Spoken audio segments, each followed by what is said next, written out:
Friends, good morning. Welcome back to my YouTube channel mummy का magic. और आप सबका स्वागत है एक बार फिर मेरे न्यू ब्लॉग में।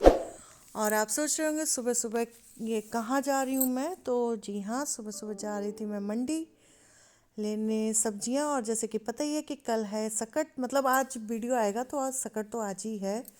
जिस दिन मेरा वीडियो आएगा उसी दिन सकट है। तो बस उसी के लिए थोड़ा सा शकरकंदी वगैरह लेनी थी, स्वीट पोटैटो। तो बस वही सब इनके साथ जा रही थी लेने मार्केट, मंडी मतलब सब्जी लेने। तो सोचा ब्लॉग स्टार्ट कर दें, यहाँ से आपको भी दिखा दें मंडी के हाल क्या हो रखे हैं। क्योंकि जैसे कि सबको पता होगा कि फरुखाबाद का आलू बहुत फेमस है। तो वहाँ इस टाइम आलू की भरमार पड़ी हुई है। ट्रक, ट्रैक्टर, जगह ही नहीं है मंडी में वहाँ पर कि कोई दूसरी चीज़ दिखाई दे। इतना ज़्यादा ट्रैक्टर ट्रक खड़ा हुआ है इस टाइम आलू से लदा हुआ कि पूछिए ही मत। तो सोचा शूट कर लेते हैं, ब्लॉग में आपको दिखाते हैं। और क्योंकि फरुखाबाद में आलू बहुत ज़्यादा होता है पैदा। तो चलिए फिर मैं पहुँच गई हूँ मंडी और यहाँ पर लूँगी थोड़ी बहुत सब्ज़ी। और यहाँ पे हम और ये ले रहे थे सब्ज़ी, तो शूट कर लिया और दिखाया आपको अपनी मंडी का हाल। वैसे आज मैं लेट हो गई थी मंडी जाने में। जब तक पहुँचे थे तब तक मंडी जो है वो उठ चुकी थी। थोड़ा बहुत ही सामान रह गया था, 2 ही 4 लोग रह गए थे रखे हुए सब्जियाँ।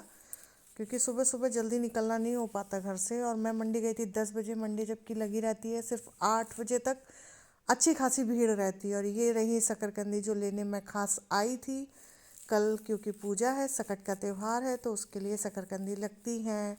और तिल की पूजा होती है, तिल के और बाजरा के आटे के पुए बनते हैं, यही सब होता है। फिर मैं जो करूँगी वो आपको खुद ही दिखाऊंगी ब्लॉग में।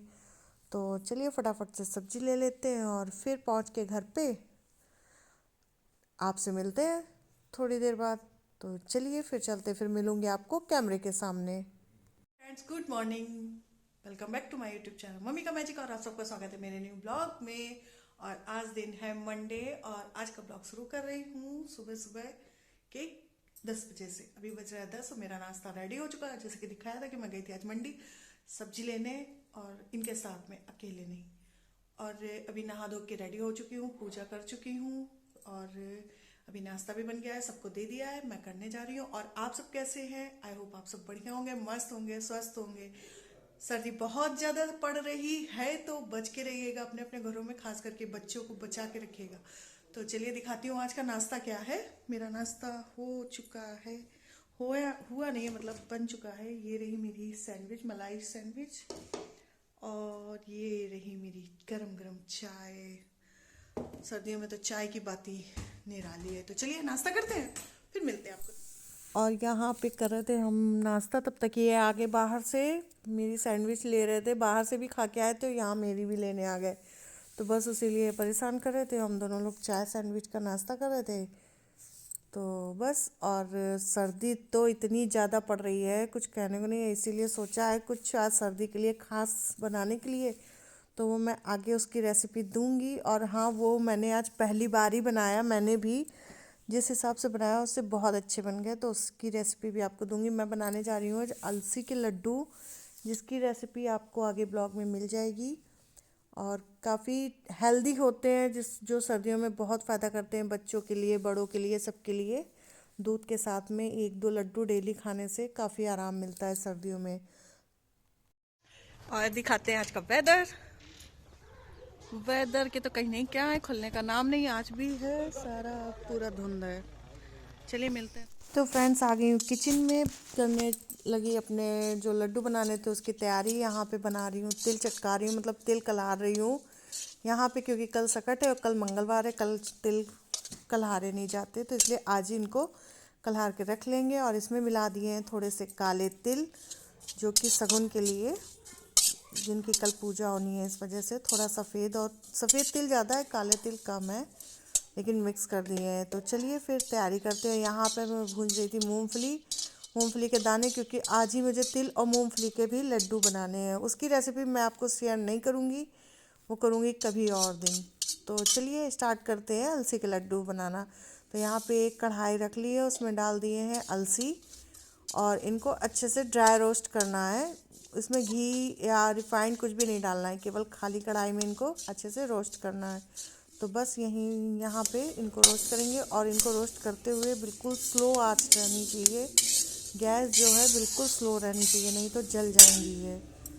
तो यहाँ पे इनको रोस्ट कर लेते हैं और उसके बाद ये देखिए इसमें आवाज़ आने लगेगी चटकने की। जब ये रोस्ट होने लगेंगे तो इनसे चटकने की आवाज़ आने लगेगी, तो समझ जाइए कि ये अच्छे से रोस्ट होने लगे। और चलिए यहाँ पर ये मेरे जो अलसी के बीज हैं वो अच्छे से रोस्ट हो चुके हैं। अब इनको ठंडा करने के लिए रख देंगे और अब लेंगे कढ़ाई में फिर से थोड़ा सा घी और इस घी को अच्छे से गर्म कर लेंगे और यहाँ पे डालेंगे थोड़ी सी गोंद। गोंद को हमें अच्छे से भून लेना है घी में, और गोंद को भूनते समय आग को बिल्कुल स्लो रखेंगे, नहीं तो गोंद जो है वो ऊपर ऊपर फूल जाएगी और अंदर कच्ची रह जाएगी। इसलिए इसको बिल्कुल धीमी आंच पर हमें भूनना है। तो यहाँ पर मेरी गोंद भी अच्छे से भुनने लगी है और इसी तरीके से सारी गोंद जो है भूंज करके निकालेंगे। और क्वांटिटी आप अपने हिसाब से ले सकते हैं, कम या ज़्यादा। मैंने तो करीब 1 किलो अलसी के बनाए थे, तो उस हिसाब से क्वांटिटी ली थी। और यहाँ पे काजू करेंगे, काजू करीब है 100 ग्राम। इनको यहाँ पे अच्छे से घी में रोस्ट कर लेंगे। और गोंद मेरी थी 250 ग्राम, काजू हैं 100 ग्राम। और यहाँ पे बादाम मेरे हैं 150 ग्राम, 150-200 ग्राम तक बादाम थे। इनको अच्छे से घी में रोस्ट कर लेंगे और बस इनको रोस्ट करने के बाद इनको सब चीज़ों को निकाल लेना है। और बिल्कुल याद रखिएगा कि जितने ड्राई फ्रूट्स हैं रोस्ट करते समय बिल्कुल आग को स्लो रखना है। और यहाँ पे मेरे काजू और बादाम दोनों अच्छे से रोस्ट हो चुके हैं।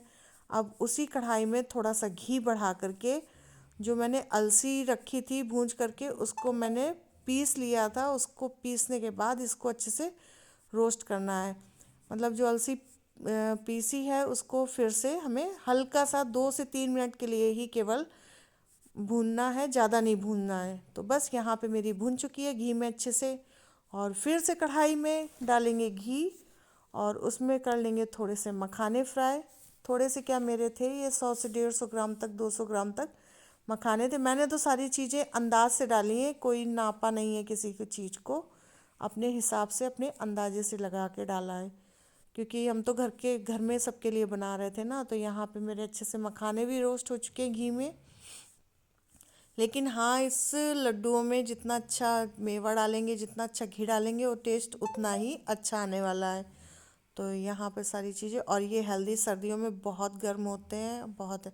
और यहाँ पे सारी मेवा मेरी रोस्ट हो गई है, ये अलसी भी रोस्ट हो गई है अच्छे से। और ये गोंद रखी हुई है, गोंद को हमें मिक्सी में पीस लेना है। और ये काजू बादाम मखाने पीस लिए हैं, सॉरी पीसे नहीं है, रोस्ट कर लिए हैं। अब ऐड कर देंगे कढ़ाई में घी फिर से ढेर सारा। ढेर सारा नहीं, 100 ग्राम के हिसाब से घी डालना है। और इसमें डाल देंगे 1 से 1.5 कटोरी आटा, गेहूं का आटा। क्यों, और इसको अच्छे से भूनना है। गेहूं का आटा इसलिए डालेंगे क्योंकि लड्डुओं में बाइंडिंग अच्छी हो जाएगी थोड़ा सा आटा ऐड करने से, और टेस्ट में भी थोड़ा सा अच्छा आ जाएगा टेस्ट। तो आटा यहाँ पे भून रही थी, लेकिन घी थोड़ा सा कम रह गया था क्योंकि आटा अच्छे से पिघल मतलब घुल नहीं पाया था। तो यहाँ पे मैंने घी की क्वांटिटी और बढ़ा दी है। और यहाँ पे फिर से मैं आटा भूंजूंगी। और ये देखिए घी जैसे जैसे पिघल रहा है, मेरा आटा गीला होने लगा है और अच्छे से भुनने लगा है। तो हमको आटा को इसी तरीके से फ्राई भूनना है, जैसे हम लोग हलवा बनाते हैं उस टाइम पे भूनते हैं।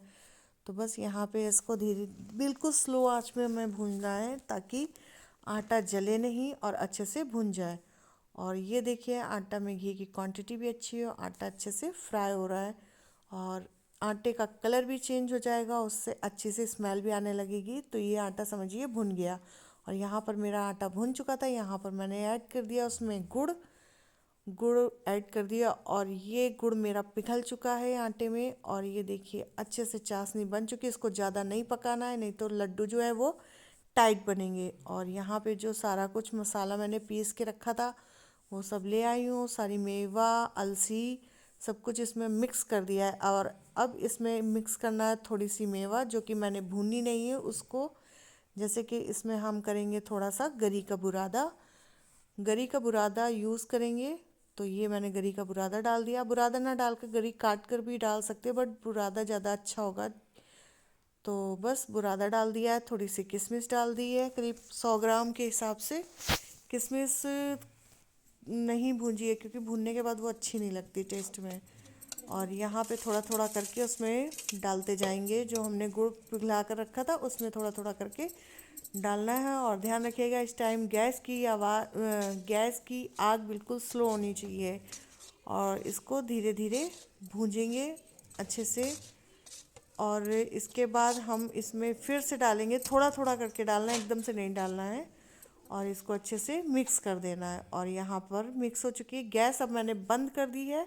और यहाँ पे ऐड कर दिया 2 चम्मच घी, और 2 से 3 चम्मच, ताकि लड्डू अच्छे से बन जाए और टेस्ट में अच्छे लगे। घी से एक तो हेल्दी भी होता है और अच्छा भी होता है, लड्डू जल्दी बनते भी। और यहाँ पे मेरा सारा मसाला मिक्स हो चुका है। अब मैं बना लूँगी छोटे छोटे इनके लड्डू। शेप आप अपने हिसाब से बना सकते हैं, लेकिन मैंने छोटे बनाए हैं क्योंकि बच्चे हैं तो बच्चे कभी कभी एक पूरा नहीं खा पाते हैं। ऐसे छोटा होगा तो अच्छे से खा सकेंगे। तो यहाँ पे चलिए मेरे लड्डू बनकर रेडी हो जाएंगे अभी थोड़ी देर में। चलिए आपको दिखाती हूँ। और फ्रेंड्स यहाँ पे लड्डू बनकर रेडी हैं अलसी के और मूंगफली और तिल के। मूंगफली तिल के लड्डू की रेसिपी शेयर नहीं की है, वो नेक्स्ट टाइम कर दूँगी। और आज का ब्लॉग यहीं तक रखती हूँ। अगर आपको ये रेसिपी मेरी पसंद आई हो तो इसको लाइक कीजिएगा, मेरे चैनल को सब्सक्राइब कीजिए अगर नए हो तो। और चलिए मैं मिलूँगी आपको एक और नए ब्लॉग के साथ। तब तक के लिए बाय बाय और स्वस्थ रहिए, मस्त रहिए।